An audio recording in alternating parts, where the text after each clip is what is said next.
Hello and welcome to YCFT. This week we're doing another versus. It's got old, we got versus new. And we're talking about Fright Night.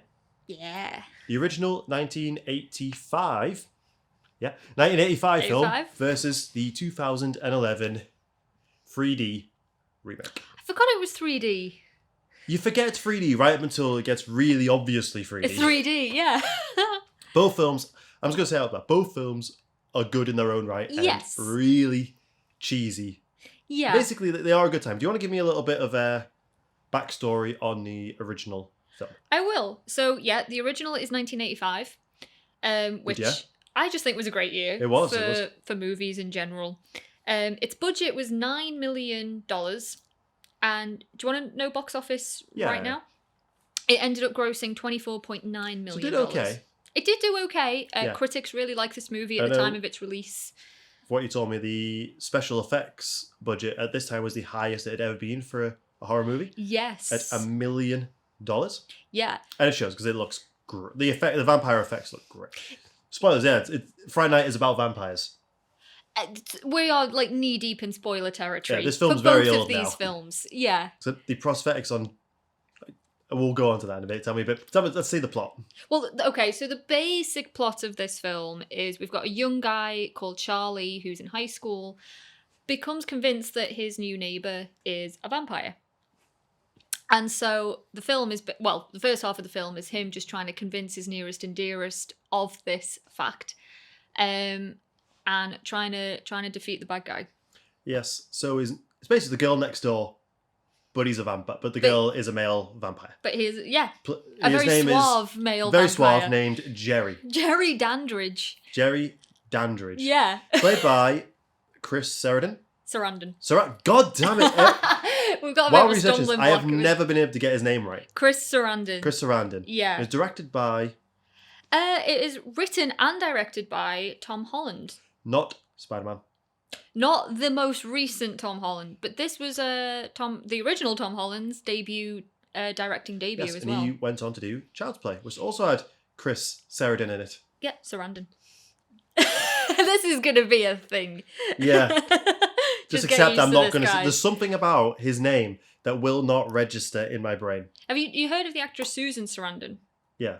It was his wife. Ah. So they divorced, but she took his married name. Chris Sarandon. Anyway, yes. He and Tom Holland became very good friends, and so Tom ended up casting him in Child's Play as well. Yeah. And he's great. He's great in both of these. For me, he kind of actor. makes this film. Charlie, who's the lead in this film, is played by a guy called William Ragsdale. He's fun enough in this film. Oh yeah, he does the job. Yeah. So he tries to convince his mum, he tries to convince the police, he tries to convince his girlfriend and his best friend. Naturally, no one's going to believe him. No, of course no one believes him. He thinks he's safe, because this film follows the standard rules of the vampire. He cannot gain access to your home without permission. So, yes. But his mum invites him in. His mum invites him in because she's trying to be a nice, friendly neighbour. And he's like, oh, he's called police on me, he's harassing me. So she invites him in to try, and he's like, bugger. Jerry pays a visit to him in the night. This is when we see him in full vampire mode. And the one fact I love about the claws that he's wearing is that Chris Sarandon struggled to go to the bathroom with them. Yeah, he did. So he needed help with his friend, with his little friend. His little mate, yep. It always makes me think of something Christian Bale said when giving Ben Affleck some advice. Like, make sure you can pee in the suit, because nothing makes you feel less like a superhero than people have to help you go to the bathroom. Having just someone hold your willy for you. Yeah. I imagine that's a bit emasculating. He has a familiar, kind of like a Renfield type character called Billy, who's not a vampire, but is immortal. He's like a ghoul, assumed to be a ghoul, like a vampire in training.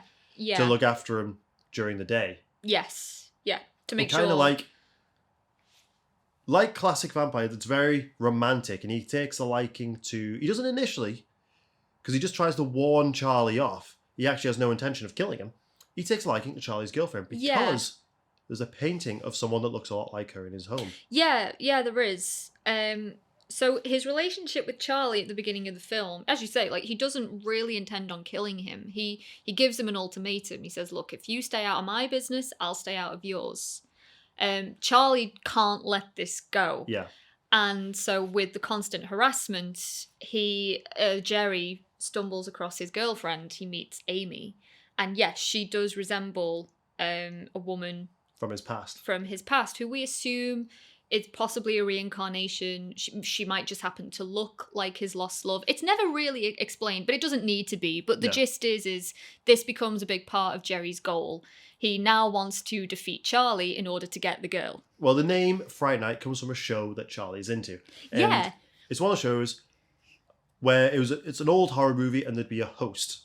Yeah, it's like an old, campy horror talk show host. Yeah, I suppose like the modern day equivalent would be like Joe Bob's Last Drive-In. Yeah, it's probably the closest thing we have to something like that, where someone introduces the film. There'll be a break. They'll tell you some facts about what we've just seen. Yeah, exactly. So movies you wouldn't necessarily watch, but you might watch to find out stuff about them. The host is part of the entertainment value. And this character, a character called Peter Vincent, which you informed me, is an amalgamation of Vincent Price and Peter Cushing. Yeah. Tom Holland initially wanted Vincent Price for the role, but he felt too typecast by horror movies. But in a few years later, Tom Holland did meet him, and he said he was a really big fan of the movie. He loved that the character was based off him. Yeah, he did. This character is played by Roddy McDowall. Who's a phenomenal actor. Yeah, he truly is. He's great in this. So Charlie goes to him. He sees him as, because he's a big fan of the show, he sees him as this all-father of information, this vampire slayer, but he's just an actor. The go-to vampire He's just an actor at the end of his career because people aren't interested in the old monster movies anymore. Yeah. I love his home. When we see his home, filled with like artifacts and some references. There's a face cast in a box, and that is actually one of the face casts they took of Roddy McDowall for Planet of the Apes. It is, yeah. Yeah. Jumping forward very briefly to the 2011 one, they do something similar because David Tennant plays that role very differently. In the remake, plays it very differently, but in his home, there's a lot of vampire weaponry, but there's a lot of references to Doctor Who. Yes. Because he'd not long finished Doctor Who at this point. There's Gallifreyan writing in places, so it's cool that they kept. It's nice, yeah. They kept that. Yeah. But yeah, the Roddy McDowall character, he's so you can just tell Roddy's having a lot of fun with that role, and there's very much this theme of old versus new in the original Fright Night. Because this film, it kind of like you think you have this view that you think it might have done well because the 80s was very big for slashers, and this is paying homage to like Hammer horror and the Universal horror monsters. And it feels more like a lot of the actors said they didn't feel like they were making fun of the old. No. Of the old horror films, they felt they were paying respect to it and kind of updating it a little bit because the vampire I'm going to call it the vampire renaissance was just around the corner. Lost Boys was just about to hit. Yeah. The vampire was about to change. The vampires were about to become really cool again. So this is like one of the last. This and Monster Squad, which came out in 1987. Yeah. Are the last two classic vampire films. Movies. Yeah. Right before they would change. And similarly with the 2011 one, that is definitely a film that has came out after 30 Days of Night, and the vampire changed again to something more monstrous. Yeah.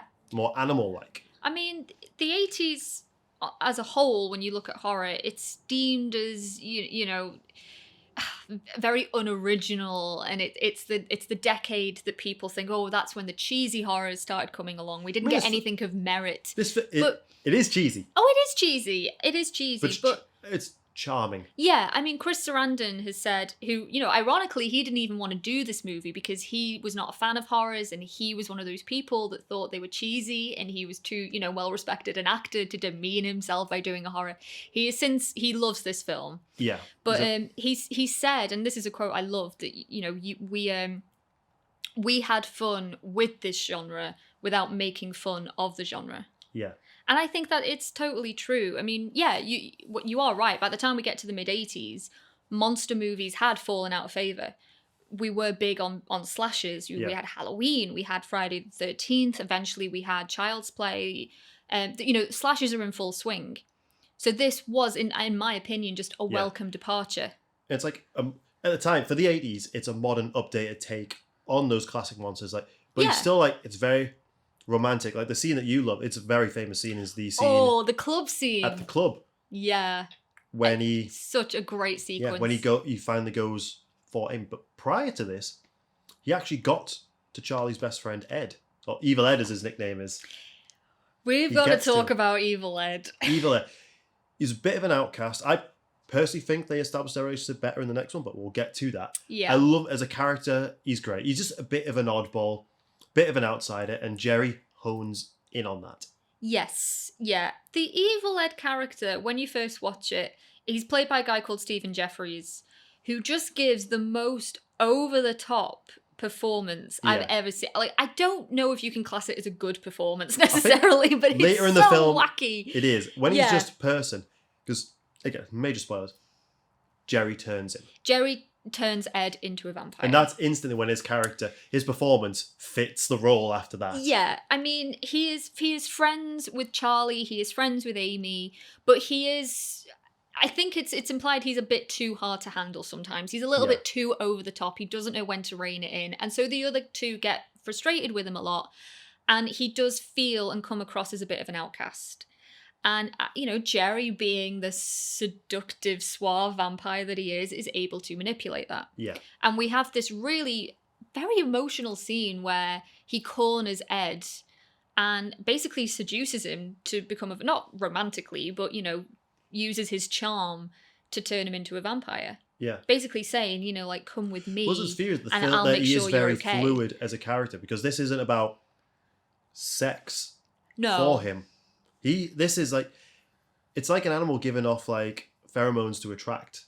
Yeah, absolutely. Prey. I mean, we do have, the dance scene that you mentioned. Yeah. It's a 7-minute long sequence in this film, and it is a seduction scene. Yeah. That is Charlie has to watch primarily it. Charlie what it is. cannot do it. It's like you say, by the beginning, her hair is like all tidy. Yeah, she's got a little bow in her hair, and like her blouse is done up. She's a end, young girl.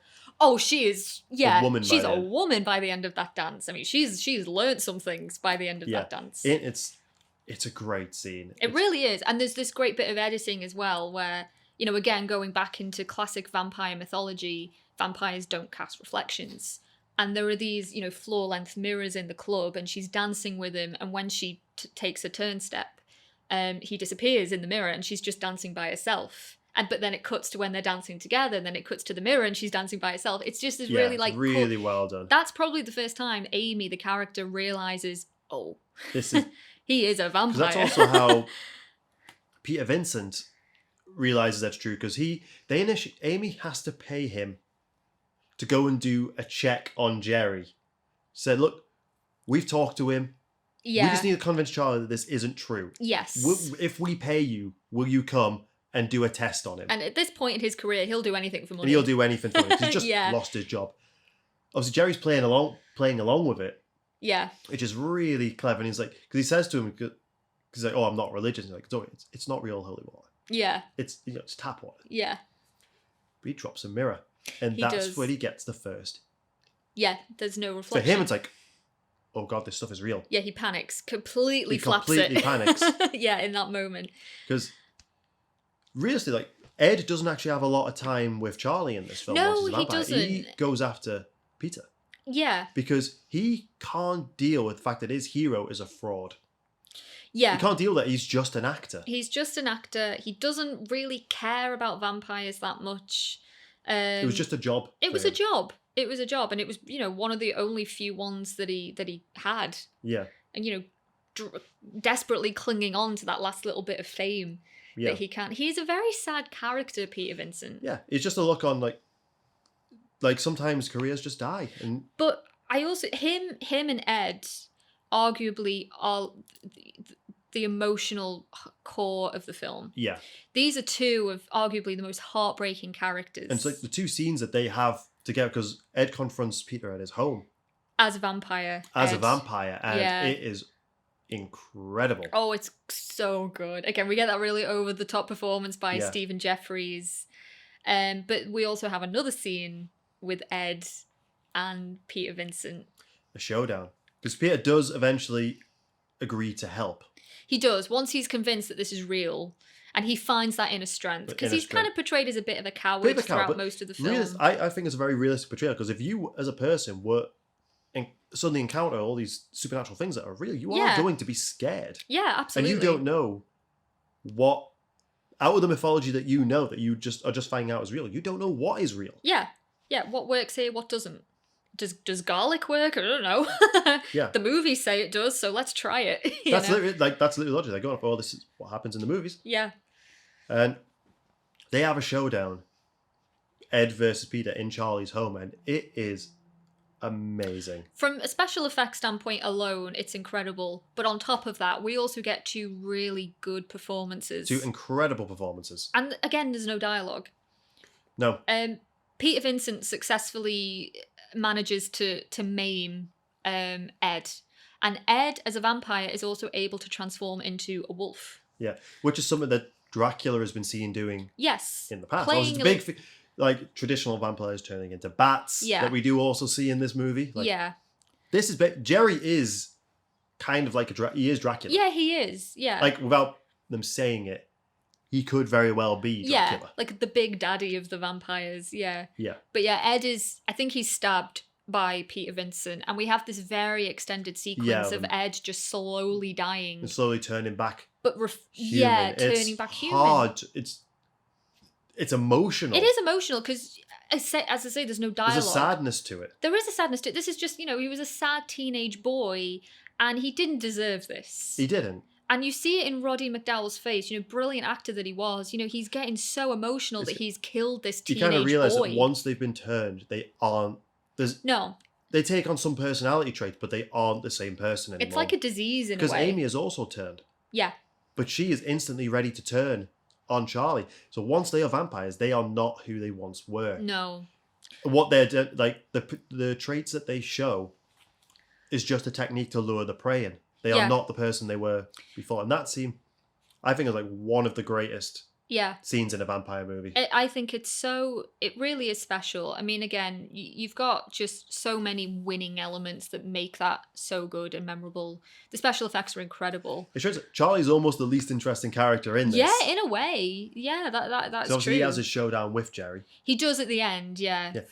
The makeup when Amy goes full vampire. Well, it's iconic. It's on the poster. It's almost like her shark-like face over the house. Yeah, the mouth, like the weird like Cheshire Grin mouth that she has, and also for reasons unexplained. And even the actress Amanda Beers, I don't know how you pronounce her surname. I'm sorry, but she's even said, I don't know why they did this, but when she transforms into full vampire, her hair changes as well. Yeah, the character has short hair throughout the film, and then when she's a vampire, it instantly is long and curly and red. I feel like that's again a reference back to like older vampire movies. Like Dracula's wives would always look a very certain way. So I feel like voluptuous and seductive. I feel like that is a callback to that. Yeah, I mean, vampirism is synonymous with like sexuality, and it's almost when you are turned into a vampire, your sexuality is awakened and it's heightened. And they also gave her fake boobs. As well. But they don't go away after she's human. No, that's true. Yeah. Amanda Beers kept her boobs as well. Her fake boobs. Could that be a sign of like puberty? Maybe is that what it's meant to be? Like her growing up? Like, perhaps, yeah. I mean, those two things are, just kind of inherently intertwined at this point: sex and vampirism. It awakens something in you that wasn't there previously or hidden within you. Yeah. But yeah, it's fantastic. Have you got any more notes on this one? I do. Tom Holland, so he wrote it, he directed it. One of the reasons that he thinks this film is so successful is because the studio left him alone. Yeah. There were so many other big budget films that the studio was involved in at the time. They didn't have any faith in Fright Night. They thought it was going to be a bomb. So they just basically left him to it. And he said, what... For a first-time, director as well. Yeah. He said, we filmed this over 2 months. No executives came to the set. I had no one breathing down my ear. Everyone was happy with the dailies. Like, I could just make my movie the way I wanted to make it. Yeah. There's something to that. Okay, but the cast didn't realise how popular it was until 20 years later. When they started doing conventions and they realised the following that this film has. They had no idea. Also, something that dawned on me as we were talking about it before is these are characters that are aware of horror movie tropes and vampirism. This is over 10 years before we had Scream. Yeah, oh yeah. One of the most meta horror films of all time. But these characters are aware of, the tropes of vampirism. So it makes me think that of horror movies. Horror movies within that world must be based on real monsters. Yeah. One scene I always really like, it's that thing of like having faith, like when the cross works on Ed, but in order for it to work on Jerry, he says you have to have faith for that to work. You have to have faith. You have to believe. Yeah. So it's like the vampire is always it's always like deeply rooted in religion. It is, yeah, for sure. And that's it's like faith is a big part of it. You have to believe that this will defeat me. Yeah. Which It's kind so of makes good. sense, actually. Yeah. Yeah. But yeah, it's just that, these are characters that are aware of horror movie cliches. I just love how, like we said at the beginning, it's the last like hurrah for the Hammer Horror Universal monsters. It's old versus new. Old versus at the time, considering that is the old film we're talking about. At the time, it was old versus this film was old versus new. And we also have the older vampire trying to seduce the younger guy's girl. Yeah. Poor Charlie doesn't really stand a chance. One thing I always find interesting, because there's always this thing about purity in vampire films. Usually one of the leads is a virgin. Usually it's the woman. I believe she is, but Charlie is the virgin. Yes, yeah. He is, and it's the same in the reboot as well. He's a virgin. Yeah. It's that purity. It's that purity defeating evil. There's a really sweet scene at the beginning of the film where Charlie and Amy are in his room, and it kind of feels like they're about to have sex, but she is incredibly nervous about it. Very, very nervous about it. And that's something that is kind of the role reversal in the 2011 movie is interesting. In the 2011 one, she's much more sexually active, and Charlie, he's the one who's nervous. He's the one who's a bit nervous. Also, just one more random little fact. Jerry eats a lot of apples in this film. Oh, yeah, I was going to bring that one up. And the reason is because Chris Sarandon was doing a lot of research into vampirism, and he just thought it would make sense that he has a lot of fruit bat DNA in his system, so he would be munching on apples. He doesn't always need to eat blood. So that's something that Colin Farrell, who plays Jerry in the 2011 one, picked up on. He also picked up, and he did it as a way of it would be something, because when he bites into it, it's like he bites into it passionately. It's something like almost like a control thing for him and something to chomp down on. Yeah. So he's not just eating everyone in sight. Yeah, kind of, if you have a craving for a cigarette, you need to be doing something. Something with your hand. Takes the initial So temptation I prefer away. that take on it, but I do like it's a trait of vampirism. And speaking of the 2011 movie, shall we segue? Should we segue? Yeah. Well, so we haven't spoiled basically none of the ending of that film. It is a really good film. It's cheesy. Is. It's the 80s. It's very cheesy, but it's so well done. It's so charming. These are lovely characters. Yeah, you care about these characters. You do. Even the bad ones, you just have so much fun with them. Yeah, and Jerry is so much fun as a character. Chris Sarandon just lived it up. Yeah. Right up. Because we recently watched I watched Princess Bride for the first time. And he's in that as well, isn't he? He is. He's Prince Humperdinck. Because interestingly, with this, I'd seen the remake and you hadn't, but you'd seen the original I had, so we introduced them to each other. Yeah. It's the opposite side of it. Yeah. And again, I enjoyed the 2011 movie. It's very enjoyable.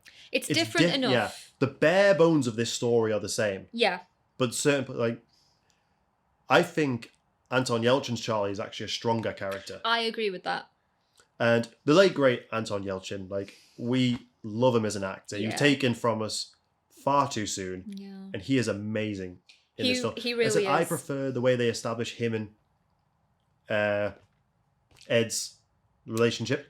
Which Christopher Mintz-Placid, he's super McLovin. Bad guy. He's McLovin. Yeah.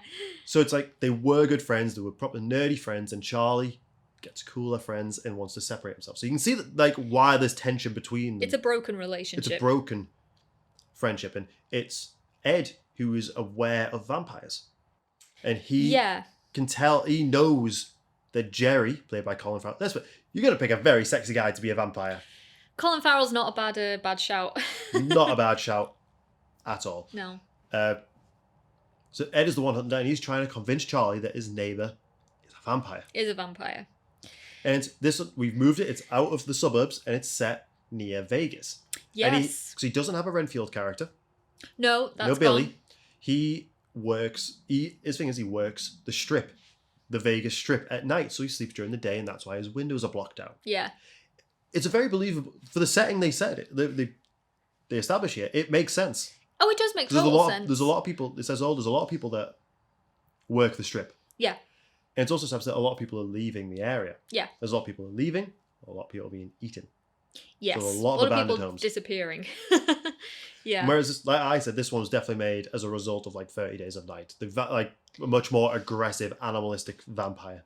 Yeah. But I like how this one pokes holes in the vampire mythology. Yeah. Not by making fun. Doesn't make fun of it. It's just. Oh God, I think it's dinner time. I don't know if the mic's going to pick up on that rumbling. Because when Ed does confront Jerry, or bump into Jerry because he's being chased by bullies. Yeah. He instantly runs into a house that is vacant. He says, "Oh, you can't come in. You don't have permission." He's like, "Don't need permission if it's vacant. If If it doesn't belong to anyone, doesn't need permission." There are and that's established loopholes. later on when they don't let him in. He tries to blow up the house. He's like, "Don't need permission if there's no house." Poking holes in these rules. It's kind of like the Gremlin rules. Like, well, don't feed him after midnight. When does that end? Is it right when the sunrise? Yeah. Is there always a time? midnight somewhere. So it's like picking holes in these. Yeah, in these rules. Yeah. I think the film, like we were saying, it's different enough, and it changes things enough that it's a great film in and of itself. Yeah. There are a few things that I do prefer in the original. Like I know you like the new friendship between Ed and Charlie. I think it makes sense that they were once friends, they are no longer friends, and there's a bit of animosity there. For me, I like how in the original we spend quite a bit of time with Ed. Yeah. I like how his character is a bit more established as an outcast. Yeah, because that is lacking in the 2011 one. The issue once Ed becomes a vampire, which is it's not as good of it. It's a cool scene. I know Colin Farrell accidentally got a bit too vigorous with the stunt double and accidentally pierced him with the fangs. Yeah. Oh God. Yeah, he did. Yeah, that was I don't want to say disappointment, but it was a bit of. I was upset with that scene a little bit. We have. Because they flip a lot of things. Like Jerry has no interest in Amy. Is she called Amy in this one? I think she is. I think so. He only takes her as a way to get to Charlie. He's not interested in her. Yeah, so no like reincarnation theme or anything. No long lost love. She's bait basically. So Ed and Charlie have the confrontation, which makes sense because of how their relationship is established. We get that payoff from it rather than up against Peter Vincent. Yeah.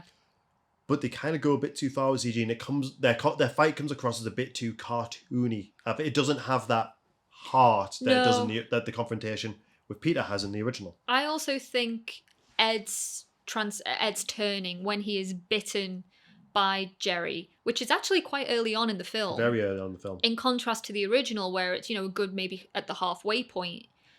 It doesn't come across as sincere enough because, in the original, it's a very emotional scene, like we were saying. Jerry plays on Ed's vulnerability and his, position as an outcast and, come with me and I'll make sure you're safe. Yeah.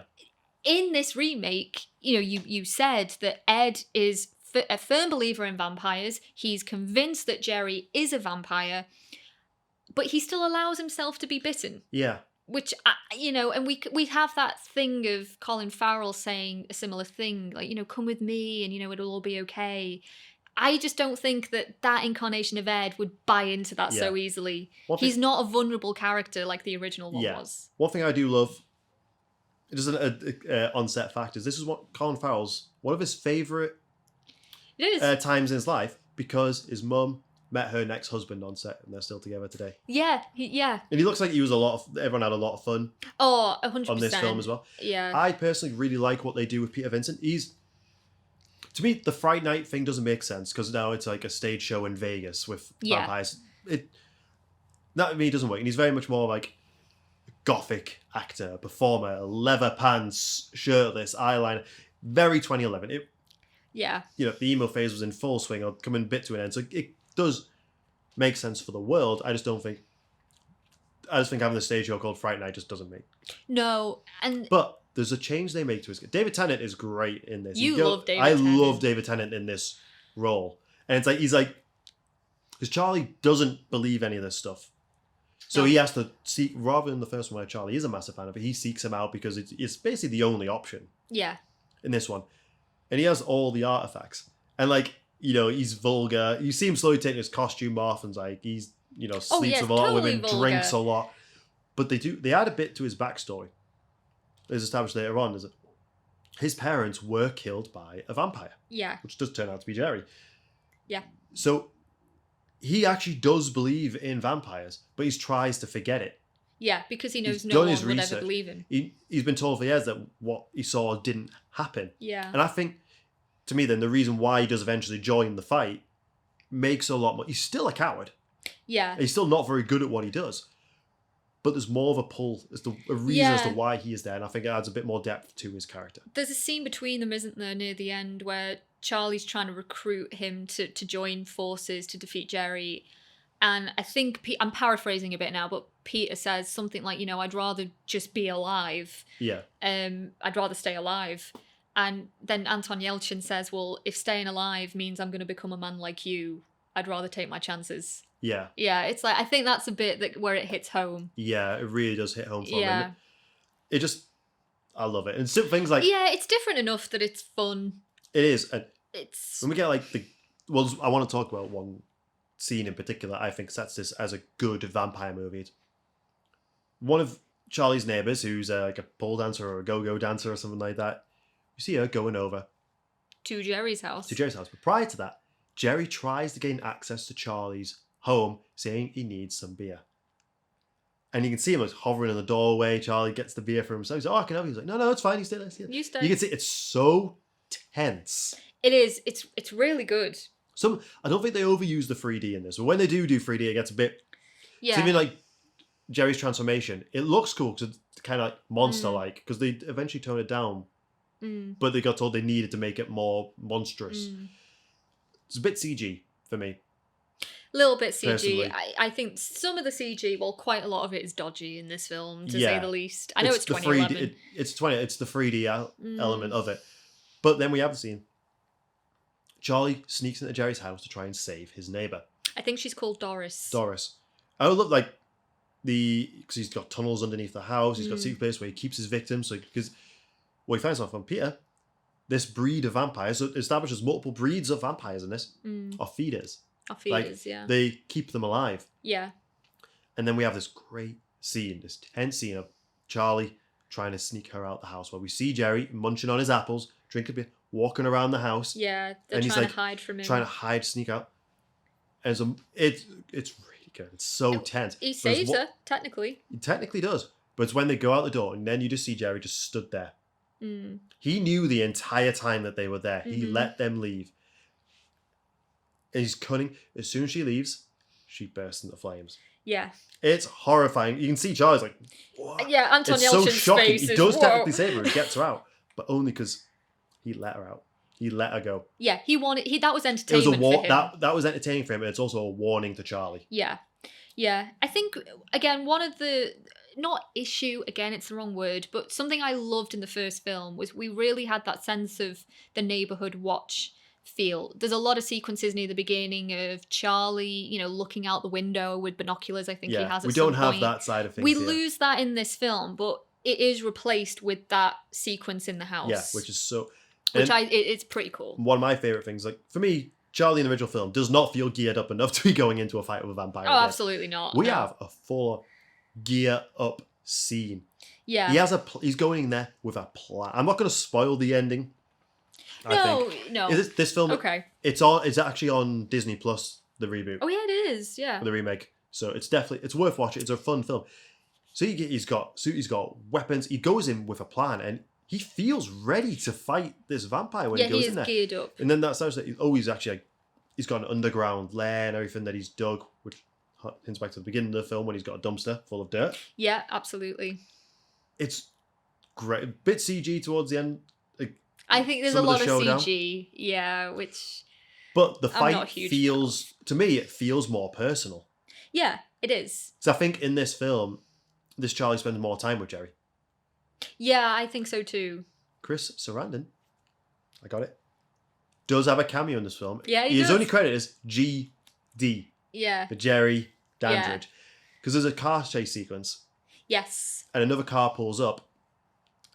It's him. It is Chris. It is him. He gets killed by the modern day Jerry. Yeah, he does. And you have a good behind the scenes one from this one, don't you? Because he bites into a blood bag. Jerry got killed by Jerry. So behind the scenes, Colin Farrell, who's in prosthetics, I assume it's a blood bag, whatever it is, because in the making of it, blood is spurting out everywhere. And Colin starts making this very horrible squelching sound, like, you know, he's swallowing the blood and everything.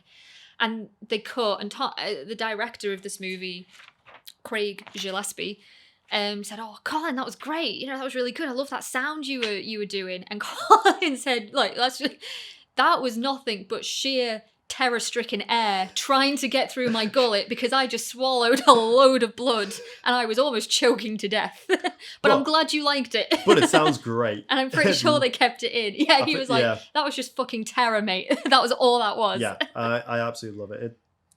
I just love having him in that scene. Oh, I do too. Yeah, Chris Sarandon, I mean, he's very fond of this. So all of the original cast are. They're very proud, I think, of the original movie. Yeah. So yeah, that's a nice little throwback, I guess. It only did okay at the box office, didn't it? Yeah. So there was a much higher budget, the remake. It was 30 million. And it overall box office was 41 million. Yeah. Critics weren't a big fan of this movie. I don't think a lot of horror fans were fans of this movie. Perhaps because they just love the original. Yeah. So I think people much. look on it a bit more fondly now. Like possibly, you mentioned, could be to do with the death of Anton Yelchin. I think so. But when I watch it, like, I don't think it's a bad movie. It's not by any means. It's just not up there with the great. But I've watched it like a fair few times. It's a really good. It's a simple film just to put on. It is. It is just a nice, easy. Some great kills. I'm not. I guess with the first one too, I'm not scared watching either of these films. No, oh god, no.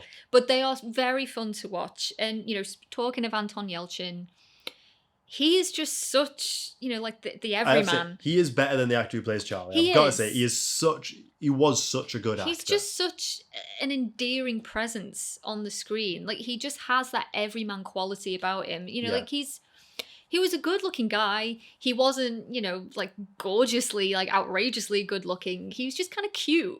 Yeah. But he just has that, you know, very kind of everyday attitude, which I think endeared him to everyone. Yeah. You know, not just girls, but guys probably, you know, people loved Anton Yelchin. He just had that, you know, quality that, you know, you could relate to the guy. You could. And we do want to do a video just on his career. We do, because well, he did a lot of horror films. He did Odd Thomas. He did Burying the Ex. He was in Only Lovers Left Alive. You know, he was into the genre. This film is very grey. It's very late 2010s. Well, it's 2010 plus. Has a very muted colour palette. It's the issue I have which is so noticeable. It's the issue I have with Scream 4 that came out the same year. Everything feels like an Instagram filter. Yeah.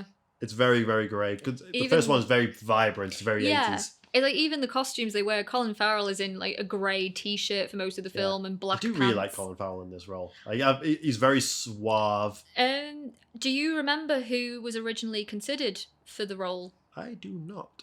I think you should tell me. It was our friend Heath Ledger. Oh, because this film was in production for a long time. It was in the very early development stages. Obviously, before Heath passed away, he was a very strong contender for the role. I wonder if they talked to him, because he's always very picky about the roles that he took. He was, and I think he would have made a fantastic vampire. Yeah. I really do. It was also, if he'd have taken the role, it would have cemented another part of his career where he plays bad guys. Yeah. That seemed to be the avenue he was going. I mean, obviously we had the Joker, Dark Knight. He was the last movie he was making when he died. He plays a bad guy in that. And if he did this, obviously another bad guy. Yeah. Would have been just an interesting trajectory he might have taken. But yeah, he was considered. Obviously, Colin is great in this. Yeah. In this film. And so, because they were originally, they did do a sequel to the Fright Night, but it wasn't the sequel they planned to, because there is a hint that at the end that Ed is still alive. Yes. But he couldn't return for the second one. Yeah, something for whatever like that. reason. Yeah. So I don't think you've seen it either. I don't think I I've haven't seen the seen second it. one. So I know the sequel isn't what they planned to do. No. Obviously, this one. No, this film did get sequels.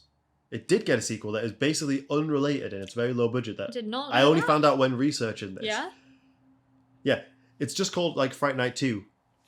Fright Night 2, just keeping it simple.